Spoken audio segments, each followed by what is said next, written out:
the market was rallying into that 18-year or almost 20-year time frame. So I knew this couldn't be the end of wave 4. And when we had this violent decline into COVID, that was way too simple to be the entire fourth wave. It was 61% of this decline. Believe it or not, it doesn't quite look like it, but it is. And the timing, though, was off, or the complexity was off. Whenever you're dealing with measurements of time and complexity, you always want to look at the prior two patterns and use that to project the time and complexity of the third one.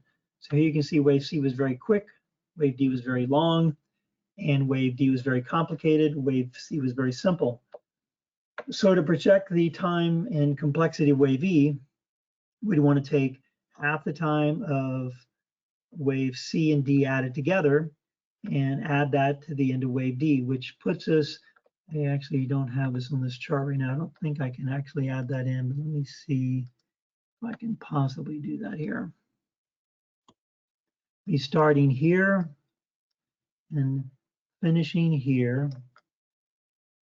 And I'm going to use my proportional divider on the chart here and just get an approximate halfway point.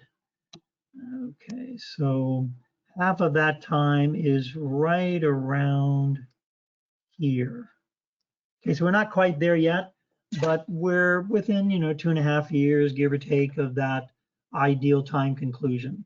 So that means we could take another 2.5 years before we pass this point. And of course, we're not even finished forming the current 2.5 years. So it could be 3 or 4 or 5 years before all this comes to an end.